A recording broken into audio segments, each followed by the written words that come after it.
we go back to 1914. The system sort of came into existence or evolved in the sort of 10 to 15 years before the outbreak of World War I into this set of automatic triggers that sent people to war, even though they, at the beginning of it, may not have had any role in it, may not have really been affected by it.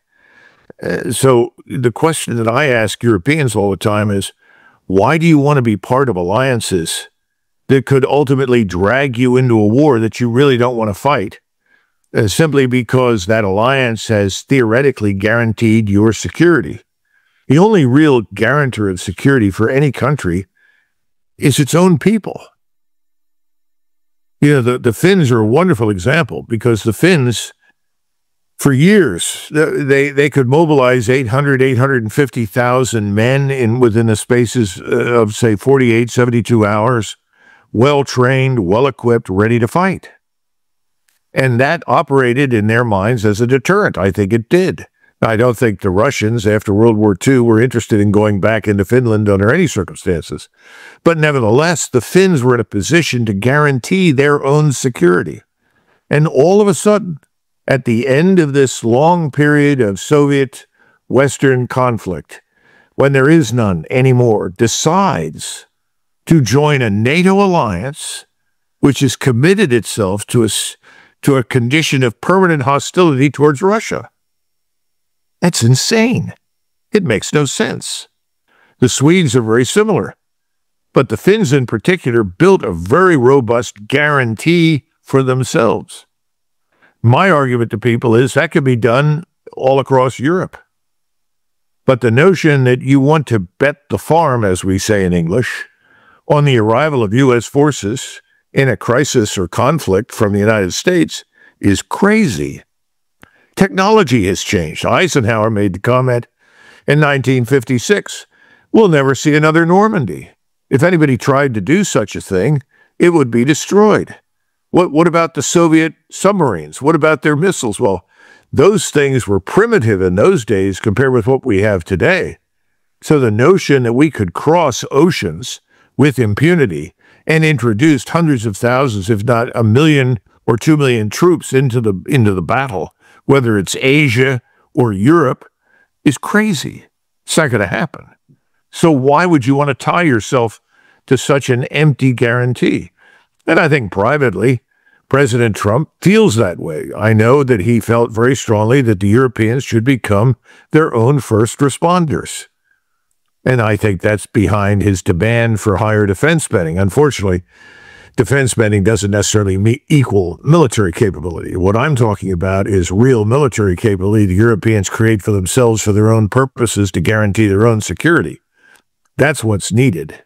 And there's nothing to prevent people from being what I would call limited liability partners.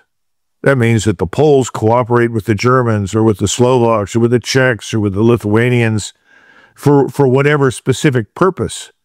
But you don't necessarily sign on for a permanent alliance that triggers automatically a war that would involve you that you don't want to fight. So it is very strange to me, with the experience of World War I and World War II, why the Poles and the people in Eastern Europe in general would not understand that and would not seek a different solution from the one that they're part of right now. I'm not sure if their historical memory is that great. I mean, I saw the Finnish president Stubb when he was talking to Trump, and his historical lesson was, you know, you can't appease Russia, you have to confront. But the whole Finnish history was, they made themselves neutral, and then the wars ended, and they had a successful role as neutral state until they abandoned it.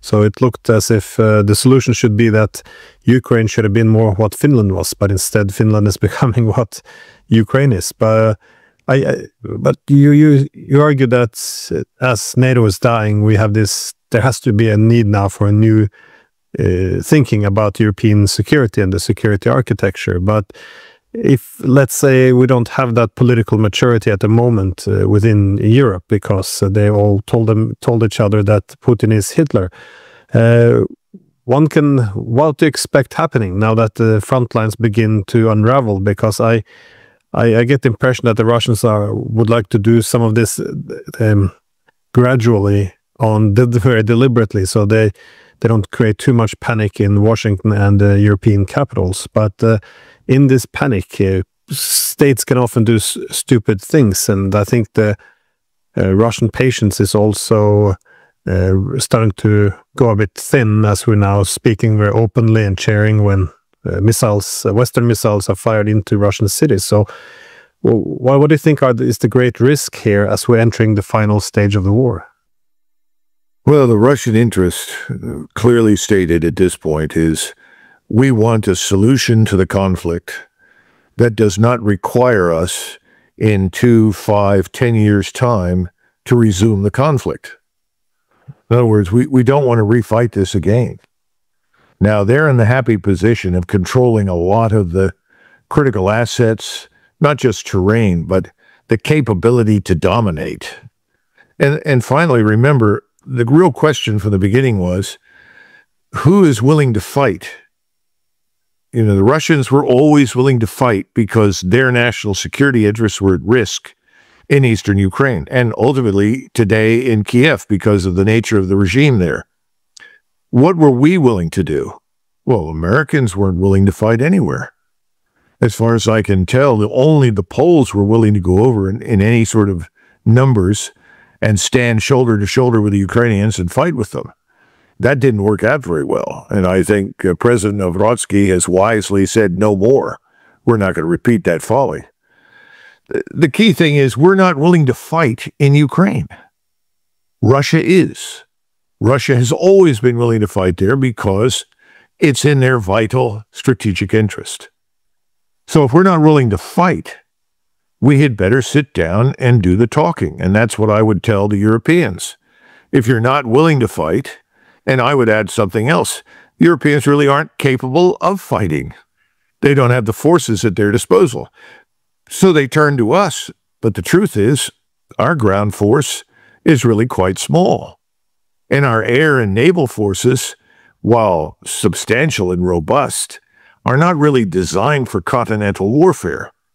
What we're going to see happen in the United States over the years ahead is a reversion of the United States back to what it really was before World War I, a maritime and aerospace power, not a land power. We are only a land power in the Western Hemisphere, where we live. Just as Russia is primarily a land power. It's a land power on the Eurasian continent. It is not necessarily a maritime power. It has a navy, but it's quite modest.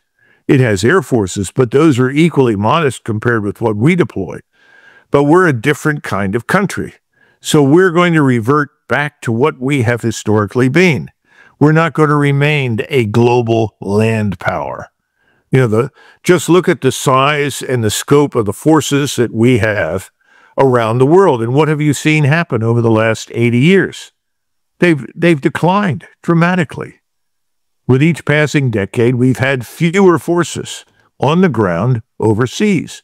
Pretty soon, we won't have any in the Eastern Hemisphere, certainly not beyond special forces and special operations forces. So I guess what I'm trying to say is people need to look at themselves from a geographical, historical, and cultural situation. Everybody says, well, America is in retreat, it's in decline. No, we're reverting to what is natural.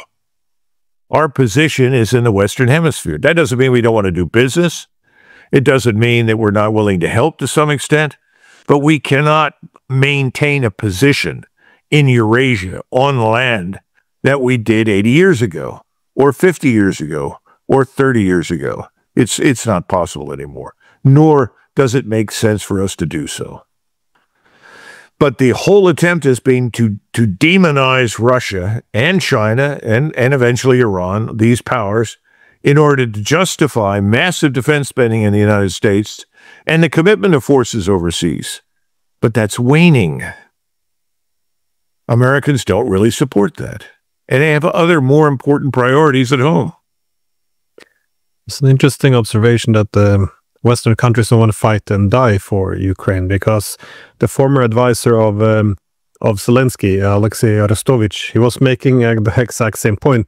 He said, ironically, the only two countries who would fight and die for us is Russia and Belarus, and they happen to be, the one they're fighting against now. So, but it's just, it just took me to my last final question, which is, how do you see the relationship between Russia and the West after this war? Because I'm getting some indications that there's some growing resentfulness on the Ukrainian side, that they more, they thought they were gonna be under some protective umbrella by the West, and this is why they fought instead of taking the peace agreement in Istanbul. I mean, this is what they were promised: fight, and we'll give you everything you need to win.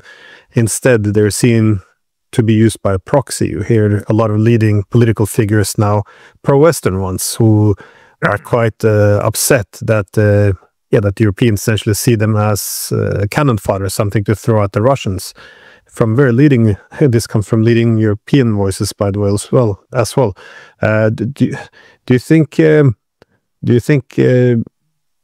Ukraine will have a split with the West as well after this war? Because 69% of Ukrainians now say that they want an immediate end to the fighting through negotiations, while the Europeans don't even want to talk to Russia. So it doesn't look as if all the talk about standing with Ukraine really corresponds that much with reality. It's more like standing with Zelensky now, it seems. Well, the Russians historically refer to Ukraine as Russia's unfaithful wife. It's probably not a good analogy. I think the Ukrainians particularly, and you've got to go, once again, I understand, you're familiar with this. There is this thing called Western Ukraine, much of which used to be called Ruthenia under the Austrian Empire, and then it was Galicia, was part of this, Volhynia. These things are really in the West, and their center of gravity was more or less Lvov, which was previously Lemberg under the Austrians. The people that live there view themselves, and I happen to agree with them, I think they're right, as fundamentally Western. By the way, I think President Putin agrees with that, would not dispute that for a second. President Putin has said on more than one occasion that these people would probably be much happier in some sort of confederation with the Poles or their neighbors in other capacities. That, I think, is indisputable. Then you have these people in the middle, sort of halfway across Western Ukraine. There's another section of the country that is a hybrid of Russia and Ukraine. And then as you go further and further east, it becomes more and more Russified. This is a hard nut to crack, but this has always been the problem with pretending that this whole construct called Ukraine was a modern, integrated political structure, a modern nation state. It wasn't, and it has never been. So I don't know exactly what happens after it's over, but I think the Russians are going to treat us in the West for at least the next 2 decades with considerable suspicion. They will maintain with us what I would call a cold peace. Now, that's despite whatever we do, because I think at some point things here will change and people will reach out to the Russians and want a better relationship. There's no question about that. We've already got them. And privately, there are people associated with President Trump who would like to do that now, but Trump seems to be incapable of leading that on his own. So it's going to be cold peace as far as Moscow is concerned with us. The Russian struggle with identity that says we are as Asiatic as we are European. That was the argument Dostoevsky made back in the 1870s. He said, we're not really Europeans. We're almost Asiatic, and the Europeans have been bad trouble for us. We keep becoming involved in their wars. We should walk away from these Europeans. But that never really happens, as you know, because the Russians are, strictly speaking, European people. They're not part of the Asiatic complex, per se. There was this old story told by the British ambassador in St. Petersburg or in Moscow in Russia during the Napoleonic Wars. And he was very frustrated. He wrote back to London, and they kept asking him, what does the Tsar want? Tsar Alexander I, what's he want? What is his attitude? What are his feelings? And he kept saying, well, when he's in St. Petersburg, he's very pro-Western. But when you talk to him in Moscow, he's not. He said, so it's this schizophrenia. What is Russia? Is it Asiatic? Is it European? And apparently with Alexander I, who, frankly speaking, was German more than anything else, it depended on which capital he happened to reside in at any given point in time. But I think we have poisoned the water, we Americans, very much so, with the Russians for a long time. That's sad. If there is the turnover that I think is coming in the ruling elites, in the political elites, the ruling classes in Western Europe, then I think things could improve there faster.